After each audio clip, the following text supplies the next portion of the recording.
Advisory Council, or the CAC, not to be confused with the previous Consumer Advisory Council that existed from the mid-70s until 2011. But we announced its formation on January 16th this year, in case you didn't see that announcement come out.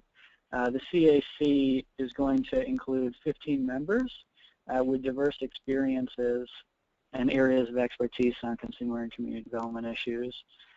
So examples of fields that we're going to be looking to have represented on that council include things such as affordable housing, community economic development, small business and entrepreneurship issues and support, asset and wealth building, financial capability, legal aid services, and so on. So really trying to run the gamut of consumer financial services and community development issues. So the CAC members will meet with the members of the Board of Governors twice a year in Washington, D.C. And those meetings will be an opportunity for the CAC members to provide their perspectives and experiences on the economic circumstances and financial services needs of consumers and communities, really with a particular focus on low and moderate income consumers and communities. And it's going to be a private meeting between the CAC members and the members of the Board of Governors to really provide an opportunity for dialogue and back and forth between the members and the Board of Governors on these types of issues. So that's a bit of an overview of what the CAC is going to be. Now, on April 13th, the board announced the opening of the solicitation period during which we'll be accepting statements of interest from the public that are statements of interest regarding serving on the CAC. So this period is going to go through and include July 12th of this year. And so we'll be accepting those statements of interest for a 60-day period ending on July 12th. And that announcement and an online website where you can submit those statements of interest can be found on the Federal Reserve Board's website, federalreserve.gov.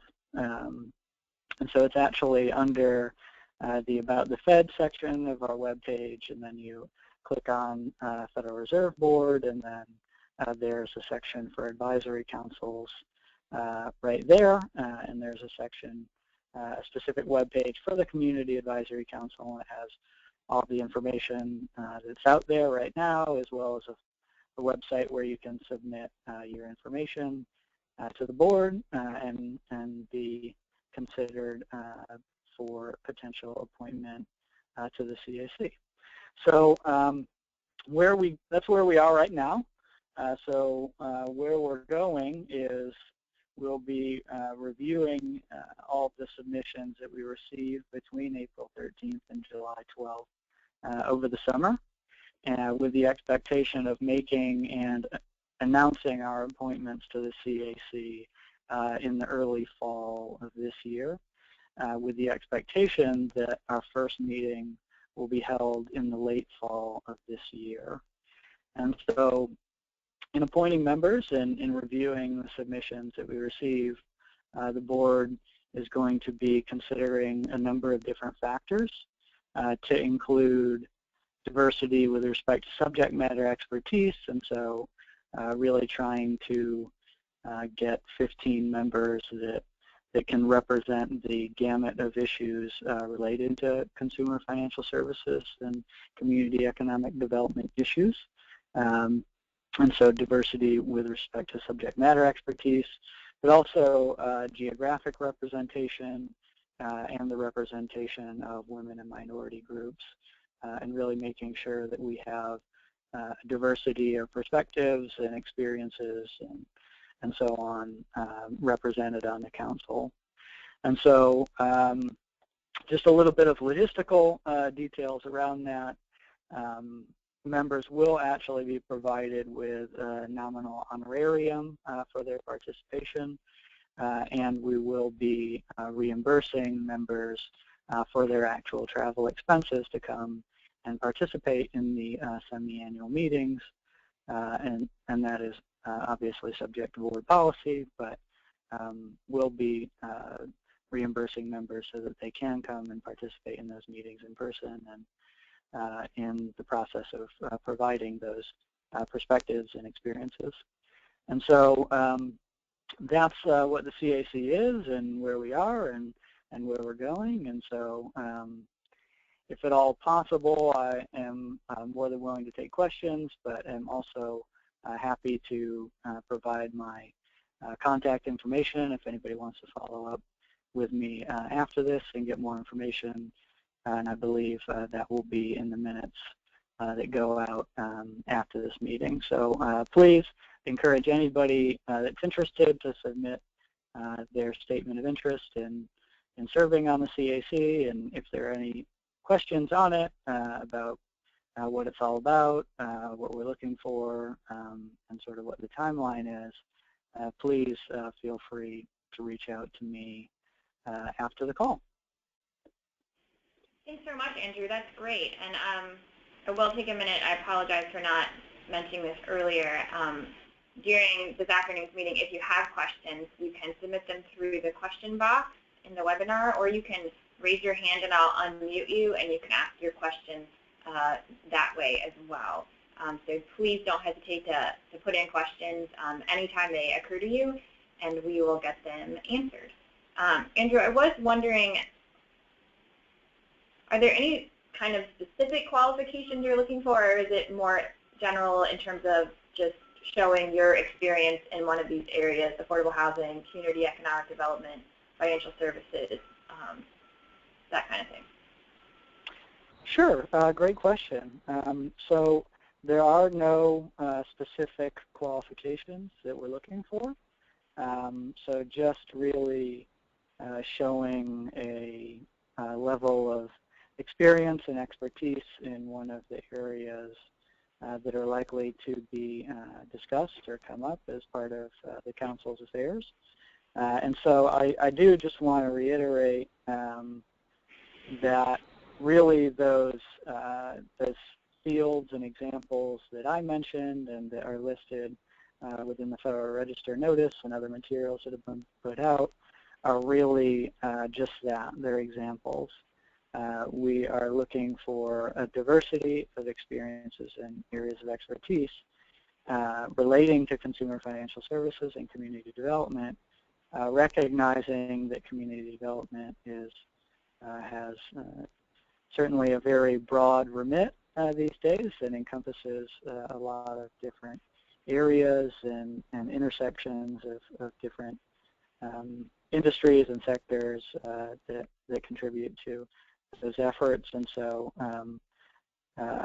don't think that our process is too burdensome. And so I think if anybody has questions about whether they would be a relevant individual for the Council, would just really recommend for people to submit their information and really just make the case for why they think that their experiences are relevant, and we are really going to be looking at every single submission that comes in and considering them in an intentional and serious way. So there's really there aren't any specific qualifications. We'll really just be looking at trying to make sure that we have that diversity and that not everyone on the Council is doing affordable housing, but that we have folks that can represent affordable housing and housing issues, but also financial capability and asset and wealth building and really just the gamut of things that fall within those broad categories. That's very helpful. Thank you. I have not seen any questions come in, but do feel free to send them along if they occur to you, and we will get them to Andrew and get them answered for you. So next up we have Allison Albee with Change Lab Solutions. Change Lab Solutions recently came out with a report on preserving, protecting, and expanding affordable housing. So Allison's going to talk about some of what they found, especially around housing and health. So I'm going to turn the show over to Allison.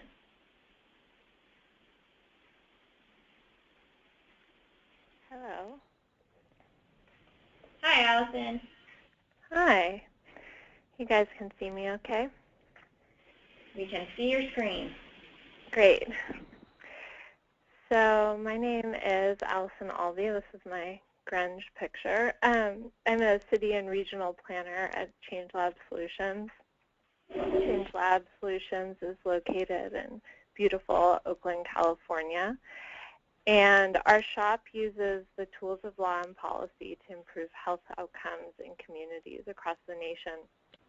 The bulk of our work is with local governments and health departments. And so for those of you who work at the federal level, this is much more about focus on what's been going on at the local level. For the last 9 years, we've focused our work around reducing chronic disease rates tied to obesity. And the planning team at Change Lab Solutions focuses on developing land use policies that improve access to healthy food and create the infrastructure to encourage physical activities such as expanding access to parks and promoting biking, walking, and riding the bus. So after working on these issues for several years, we started to notice that as the economy reignited and cities were starting to see significant investment, we began to hear more resistance to policies that encourage the kind of investment that public health practitioners have been advocating for, particularly walkable neighborhoods, bike lanes, and transit-oriented development. And what we were hearing wasn't really that people didn't want their neighborhoods to be walkable or didn't want bike lanes. What they were really resisting, or what they were really concerned about, was increasing housing costs and the cost of displacement that came alongside these new amenities. And that concern was warranted. Transportation advocates, including our own planners and trade associations like the National Association for Home Builders, have been promoting the value of the financial value of expanding transit, or how to use transit to increase property values.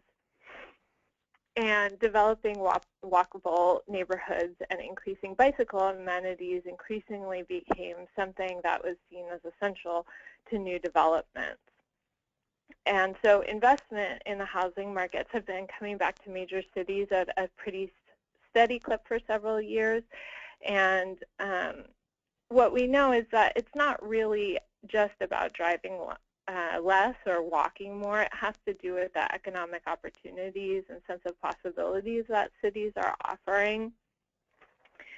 But that's put public health practitioners in a bind, not only the ones who've been working on improving access to healthy food and access to transportation, but also the public health practitioners who've been working to reduce exposure to environmental toxins such as lead and asbestos, and ensure housing quality and improve fresh air in cities, or air quality in cities.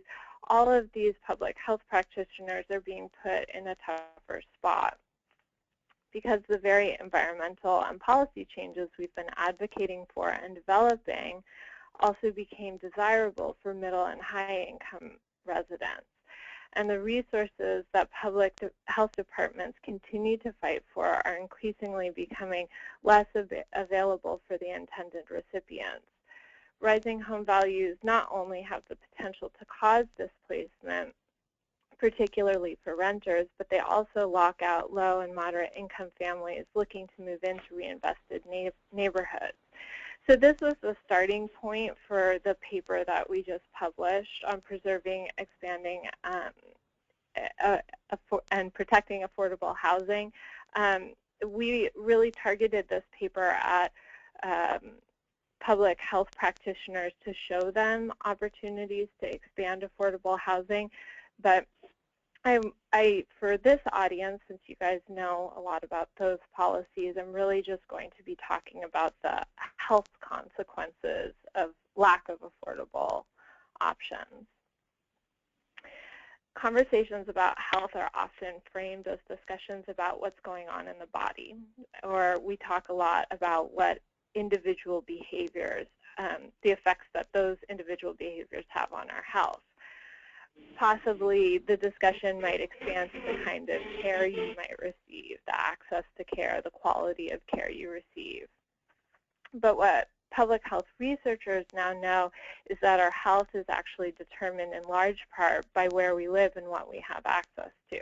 It's the physical environment and the social economic context that create the container for our well-being and are the major inputs to our physical and mental health. Public health practitioners call these factors the social determinants of health. And we know that because housing determines the neighborhood we live in, the resources that we have access to in our neighborhood, the wealth we will or won't accumulate over our lifetime, housing in and of itself crosses a lot of these physical and social economic factors. Public health practitioners have been focused on housing quality since the beginning of the 20th century. Public health as a field, as well as city planning and civil engineering, in large part came out of the poor housing quality in New York City at the turn of the century. And that has continued to be a major thread in public health departments across the country. But we're now coming to understand the multiple ways our health is also affected by our ability to afford our homes. It's now understood the many ways affordability determines not only whether you're more likely to live in a high-quality home, but also acts as a major inflection point across a variety of risk factors. I think for those of you who've been working on housing issues for a number of years, the statistics will be a little bit intuitive, but I think that it's helpful to outline them. In areas without sufficient affordable housing, people utilize a variety of strategies in response to rising rents. The first thing people will usually do is just cut back on critical necessities. We found that families that have reported having trouble paying for housing are 84% more likely to delay necessary medical care and 116% more likely to postpone buying needed medications. More than 75% of people experiencing housing insecurities also reported food insecurities. If people must leave their home, they will often seek temporary shelter with friends or family, which sometimes becomes a permanent solution.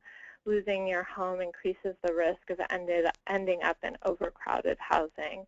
More than 1 in 10 people who have had difficulty paying for rent or utilities in the prior year will end up in overcrowded conditions. And as of 2012, nearly 7.5 million people were living in overcrowded conditions, which increases their risk for respiratory disease, poor mental health, elevated stress levels, and increased infectious disease and high blood pressure. To find stable housing, individuals and families can move multiple times, and this really exacerbates negative health outcomes in a variety of ways, particularly for children. Children who move frequently are at increased risk for mental and behavioral problems. We saw a lot of the foreclosure data and the mobility that the foreclosure crisis brought on and how that affected not only children individually, but also whole school communities. It also increases their risk for substance abuse and lower health ratings in adulthood. So with limited budgets and numerous things to pay for, families and individuals unable to find affordable housing are more likely to relocate to neighborhoods with higher crime rates, more blight, a greater risk, and poorer housing quality. of course, people who are unable to afford their home are at increased risk of losing their house entirely. And that when you lose your house, when you become homeless, you're at much more substantial risk of increased chronic disease, infectious disease, hunger, injuries, stress, and disruption of medical care. The last thing that is often not talked about very widely in health circles, but is really, really critical to people's mental health and well-being, is the loss of social networks and social cohesion. When people are forced to utilize some of the strategies that we listed above in response to rising rents, social cohesion can decline. And we found that even in an economically distressed neighborhood, a tight-knit community can cushion people from the harsh consequences of not having the resources they need to make ends meet. But as neighborhoods evolve and long-term residents move out and new residents move in, the existing residents can lose the social networks that they've had for decades. And people who feel less connected to one another or less supported may find themselves more likely to be excluded from the new groups of people who are moving into the neighborhood, which translates into a variety of health and mental health outcomes. I think that one of the things that we're really lucky as housing policy researchers is that the effects of housing policy have been particularly well documented, and we have a great opportunity to learn about the effects of decades of housing policy. One of the things that we learned in this study is that housing is not only the foundation for intergenerational wealth transfer, but it's also the foundation for intergenerational health transfer. So the data that you see above was compiled by a study done by the Kirwan Institute. We're looking at the Cleveland metro area, and the map is a homeowners loan corporation map that was used to determine how much federal backing loans would receive through the 1930s and 40s. The red areas were home to a large African American population, and they were considered undesirable and received no federal backing. But the ripple effects of that discriminatory policy and lending practices continue to affect people to this day. The federal government no longer uses redlining as part of its practices, but the health ratings of people currently living within these redlined areas continue to track against those old boundaries.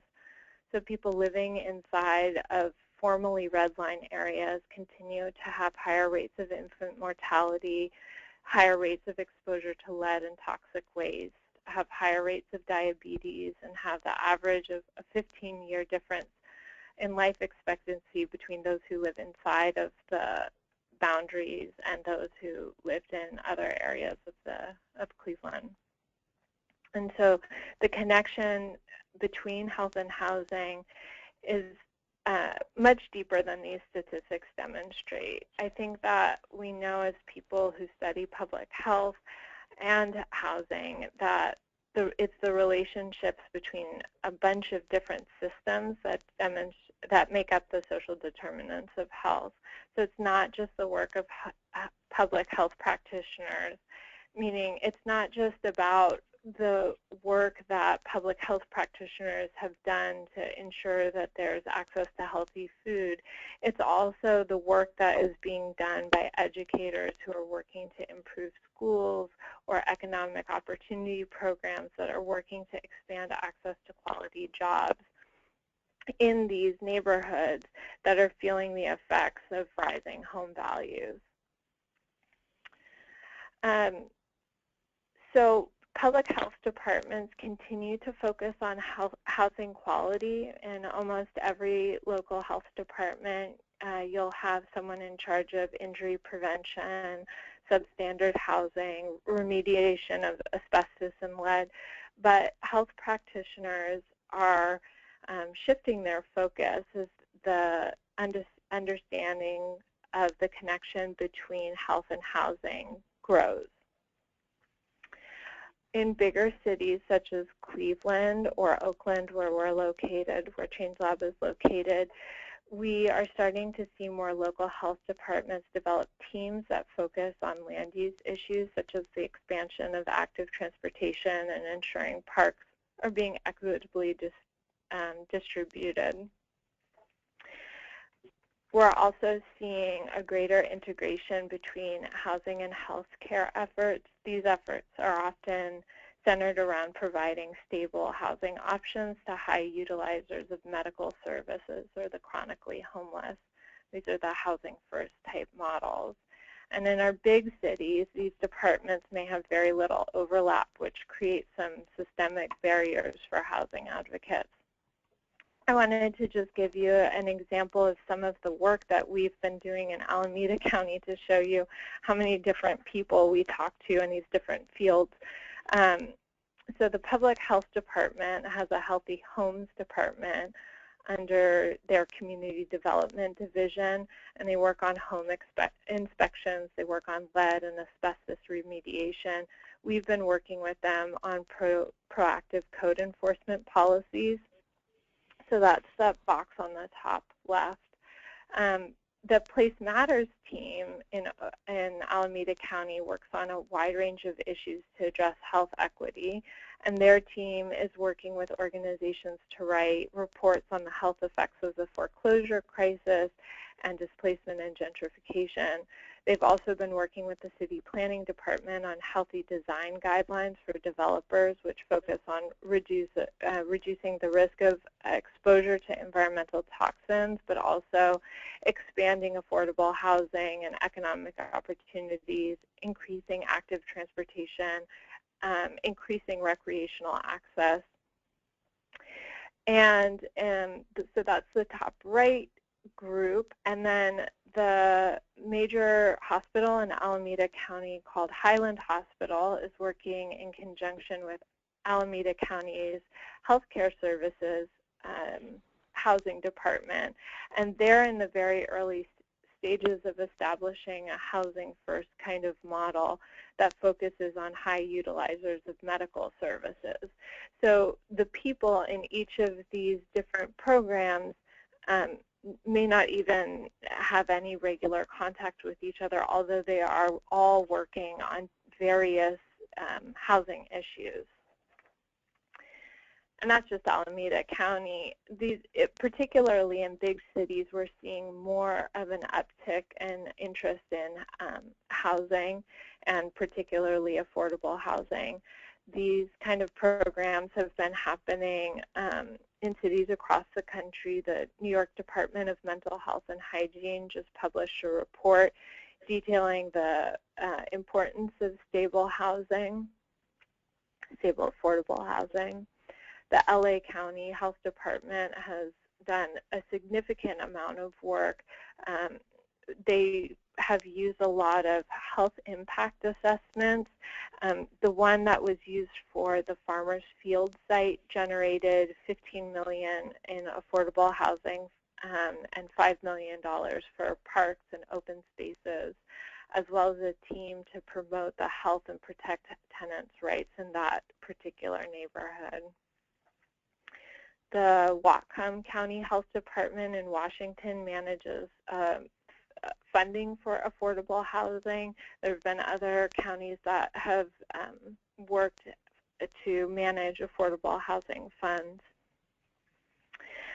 So those are just some of the examples of different ways local health departments have been getting involved in housing efforts. The documents that we just came out with on preserving, protecting, and expanding affordable housing are located on our website. They're, again, more oriented for a public health audience, but we would love you to read them and absolutely give us feedback around successful strategies and different policy options that you guys have seen work. So that is my talk for today. I'd love to answer any questions if you have them. Or Thanks take so much, comments. Alex. That was great. While folks are thinking about questions they want to ask, I did have a couple, but before I dive into those, I did want to mention NHC recently did a webinar on health impact assessment. So if you're interested in that, it's on our website, and you can get a good introduction to those and how to use them for your housing projects. So just a quick plug. But Allison, I was hoping maybe you could talk about, based on your work and what you've seen, in places where the collaboration between public health and housing at the local level isn't that strong, what are some ways to develop that partnership? Where do people start? Yeah. Well, I think that's a very good question. One of the things that I've been thinking about a lot, especially in terms of the housing groups, is that in the public health world, like I just described, it's sort of the who focuses on housing is spread in big cities in particular, is spread across a bunch of different departments, and so it's important to figure out whether the housing project that you're working on or the policy that you're working on, who is the best point of contact. If you're working on the connection between housing and healthcare delivery, then that's going to be different than the people who are working on housing quality. So that's one thing, is just figuring out who the right person to have at the table. We also noticed, particularly in our work in Alameda County, that it took a while to get the city planning department on board with housing efforts. And I think that for them, health is a really important point to argue. The public health and safety there's some really compelling data, and so talking about the public interest with planning departments to help them get on board, in addition to the economic arguments, I think that that's another point to build up. Yeah, I think that the starting point is just having interest in the room, and so it's really, how do you get that buy-in? And it's all about who you talk to and what is going to pique their interest. No, that's great. I think that's a good point about knowing who to contact, and realizing that there's just as many health players as there are kind of housing players. I was also wondering, you mentioned in some of your examples proactive code enforcement, and that's definitely something the task force has talked about before in terms of dealing with blighted neighborhoods, distressed neighborhoods as a strategy. But I was curious what proactive code enforcement looks like from a health perspective. Yeah, so that's another great question. So proactive code enforcement is really important on a number of different levels from a health perspective. Having a complaint-based system means that people have to know where to go and who to talk to in order to have any city input or put any pressure on landlords. And that creates a variety of barriers for people, particularly if their immigration status is, if they're undocumented and feel uncomfortable, or if they feel vulnerable and that their landlord would retaliate in some way if they put in a complaint.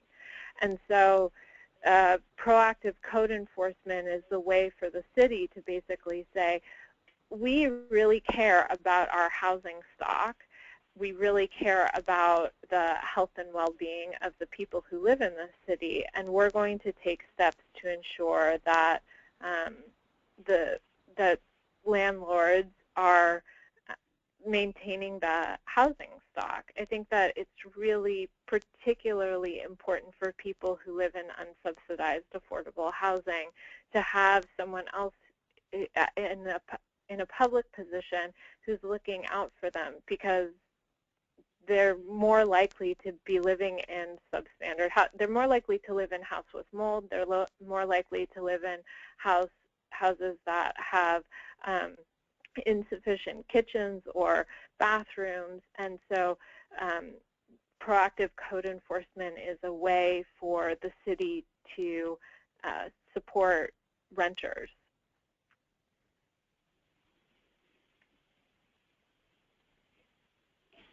That's great. I think that we don't always think about the barriers to the complaint-based system, but it's definitely the traditional model. But it's good to keep in mind.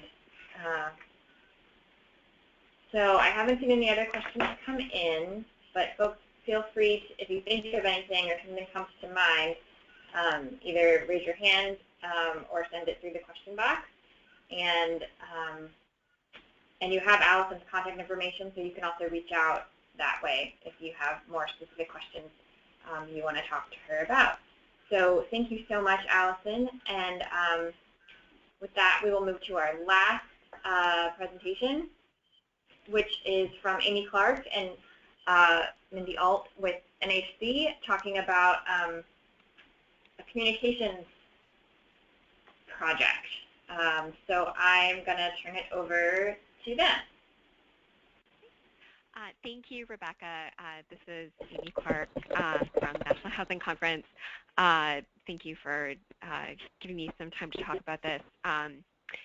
So as some of you may know, last month NHC hosted a convening in Seattle called Solutions for Housing Communications, Building Acceptance for Affordable Housing.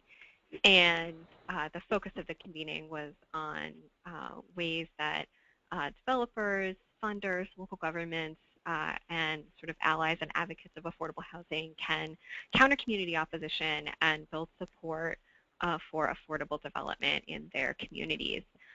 Following on this convening, research associate Mindy Alt and I have the opportunity to work on a small sort of best practices case study that will look into some of the really good ways that surfaced at the convening and other places to counter community opposition in order to do this in a way that actually assists people in the field and is useful. One of the things that we're doing is putting together a survey that Mindy's put together that will hopefully get a little bit of a better sense of what some folks in the affordable housing community are experiencing in terms of community opposition, some of the techniques that developers and others use to get input from the community and to counter opposition, and to get a sense of the types of opposition that are experienced. We are going to, in the next few days, we're going to send this survey out to the Restoring Neighborhoods group. I know not all of you would sort of be the appropriate person or appropriate perspective for the survey, but we thought since because of the focus of this group that this would be a good place at least to start gathering feedback. I want to let Mindy add anything that I've left out, but we primarily just wanted to use this moment to let you know that you should expect to see this survey in your inboxes in not too long. Mindy, anything you would add to this? No, I think you covered everything. Nice job. Thanks. And I'm happy to take, we're happy to take any questions that anyone has, but just wanted to let you know to look out for the survey. Thanks, Amy. I think this is really exciting, so I hope you will definitely pay attention when we send out the survey and give us your feedback, because we know that NIMBYism is alive and well and can be a real challenge to getting our deals done and make them more expensive. So any strategies that you've implemented or opposition you've run into would be really helpful. So just to reiterate that push. So thanks for that. And we did just get a question for Allison about if health was seen as a major rationale for supporting affordable housing, or was it a way to help kind of create a new majority in favor of affordable housing? So kind of thinking about the public support angle. Any thoughts on that, Allison? Yeah, you can hear me, right? I am yes. muting myself. That's another very important question. That's a really audience-specific question. I think that my experience is that for communities that, or people who are living in neighborhoods where housing prices are going up really quickly and they're starting to feel squeezed out of their neighborhood or out of their city, the health rationale really resonates. But if you're talking to a group of people who are really looking at just looking at numbers, you have to make a health care rationale a lot of times. So I think that, this is the tension that we're struggling with, is basically like when we have, and when I'm saying we, I'm talking about Change Lab Solutions, when for many years we were advocating investment in city neighborhoods. We work in downtown Oakland, and we were actively promoting bike lanes, or we were actively promoting transit-oriented development, and we used an economic rationale in part of making the case of why it can be done. But that has come back to bite us, because now the affordable housing stock is being increasingly squeezed. So I think it's a really complicated conversation, and it's not cut and dry. But if that gives you a sense of how I approach it, I definitely am prepared to bring a health rationale to every organization and every conversation I have, because I do think that it gains a significant amount of traction. No, that's helpful. And your point about the audience is well taken, and well taken in general. When we're talking about affordable housing, it is important to tweak our message depending on who's in the room and what might resonate with them. And Heather followed up with another kind of point about that question, just maybe something to think about, Amy and Mindy, about how the health kind of topic might play a role in maybe countering NIMBYism or helping support a development going forward, is including some of the health impacts and that kind of thing. Yeah, that's an interesting idea. Yeah. Just wanted to share that. Okay, so I haven't seen any other questions come in. I did want to, Patricia, I didn't miss your question. Andrew had to step off the call. He's at a conference.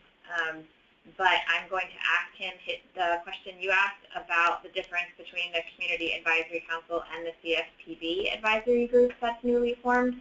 And I'll make sure you definitely get a response, and hopefully I'll send it out to the group. And just a reminder, the webinar is being recorded, and we will send out Allison's PowerPoint as well as notes from the call within the next couple of days. So you'll have all those resources, and you can share them. So I think with that, I'm going to close out the call and give you back a little time in your day. So thank you so much, everyone, for joining us, and we hope you are on the next call in June. I'm excited. That topic, that main presentation is going to be from the Working Cities Challenge in Massachusetts, which is an effort to help smaller cities think through some of their economic challenges, but also building cross-sector partnerships, including with housing. So it's a really innovative model that we're going to hear about. So with that, I hope everyone has a lovely afternoon. Thanks so much.